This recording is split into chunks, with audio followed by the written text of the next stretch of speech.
আমরা বিশ্বাস করি যে বর্তমান সময়ে আমরা যদি চারিদিকে তাকাই, বর্তমান সময়ে ক্রীড়াটা শুধু কিন্তু শখ বা বিনোদন নয় বা এক্সারসাইজেরও কোনো অংশ নয়, বরং আমরা দেখতে পাচ্ছি এই মুহূর্তে আমরা যদি বিশ্বে দেখি, বিভিন্ন দেশে দেখি, ক্রীড়াটা কিন্তু একটা পেশা হয়ে দাঁড়াচ্ছে। অ্যাকাউন্টস যেরকম একটা পেশা, ইঞ্জিনিয়ারিং যেরকম একটা পেশা, লিগ্যাল প্রফেশন যেমন একটা পেশা, ঠিক ক্রীড়াও কিন্তু স্পোর্টসও কিন্তু একটা পেশা হয়ে দাঁড়াচ্ছে। এবং অবশ্যই পৃথিবী যখন এভাবে এগিয়ে যাচ্ছে, নিশ্চয়ই বাংলাদেশও পিছিয়ে থাকতে পারে না। আমরা ইনশাল্লাহ পিছিয়ে থাকবো না।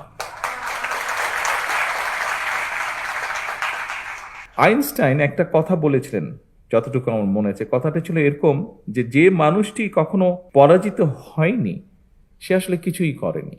আপনাকে জয়ী হতে হলে কিছু করতে হবে। আমরা আজকে এমন কিছু মানুষকে এখানে আমরা একত্রিত করেছি যারা সম্পূর্ণভাবে অরাজনৈতিক, কিন্তু এই মানুষগুলো দেশের জন্য বিরাট সুনাম বয়ে নিয়ে এসেছে এবং এই সুনামটি তারা বয়ে নিয়ে এসেছে সম্পূর্ণভাবে তাদের নিজ যোগ্যতায়। আজকে এখানে যারা জয়ী হয়ে এসছেন, বিভিন্ন ইভেন্টে যারা বিজয়ী হয়েছেন, আমাদের ক্রীড়াবিদ বন্ধুরা, তাদের প্রত্যেকেরই কিন্তু বিজয় হওয়ার জন্য একটি প্রতিপক্ষ ছিল এবং প্রতিপক্ষ ছিল বলেই কিন্তু তারা যখন বিজয় হয়েছে সেই বিজয়ের আনন্দটা তারা উপভোগ করতে পেরেছে এবং তারা শুধু একা কিন্তু এই আনন্দটি উপভোগ করেনি। যখন তারা বিজয় হয়েছে, তারা সমগ্র জাতিকে সাথে নিয়ে এই আনন্দটা উপভোগ করেছে, বিজয়ের আনন্দটা। সুতরাং খেলাধুলায় কিন্তু পরাজয়ের অর্থ কিন্তু হেরে যাওয়া নয়, বরং এটির অর্থ হচ্ছে জয়ের একটি অংশ। আপনি আজকে পরাজিত হয়েছেন মানে ইনশাল্লাহ আপনি আগামী দিন বিজয়ী হবেন।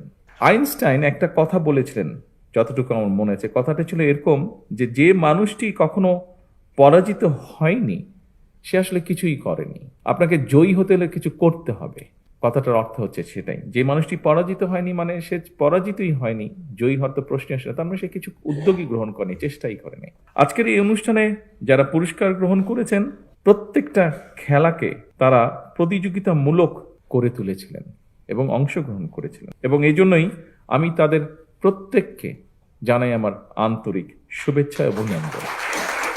তবে এখানে কয়েকজন খেলোয়াড় তাদের অনুভূতি প্রকাশ করে গিয়েছেন এবং তাদের কথা রেশ ধরেই আমি বলতে চাই যে একই সঙ্গে তাদের পেছনের মানুষগুলো, তাদের বিজয়ের পিছনে যে মানুষগুলো অবদান, সহযোগিতা, বিভিন্ন রকম কন্ট্রিবিউশন আছে, তাদের পরিবার, কোচ এবং সংশ্লিষ্ট আরো যারা আছেন, তাদেরকেও আমি জানাই আন্তরিক শুভেচ্ছা।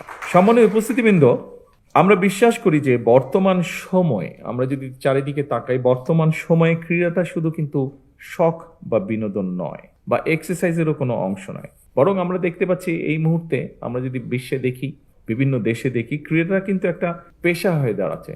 অ্যাকাউন্টস যেরকম একটা পেশা, ইঞ্জিনিয়ারিং যেরকম একটা পেশা, লিগ্যাল প্রফেশন যেমন একটা পেশা, ঠিক ক্রীড়াও কিন্তু স্পোর্টসও কিন্তু একটা পেশা হয়ে দাঁড়াচ্ছে। এবং অবশ্যই পৃথিবী যখন এভাবে এগিয়ে যাচ্ছে, নিশ্চয়ই বাংলাদেশও পিছিয়ে থাকতে পারে না। আমরা ইনশাল্লাহ পিছিয়ে থাকবো না।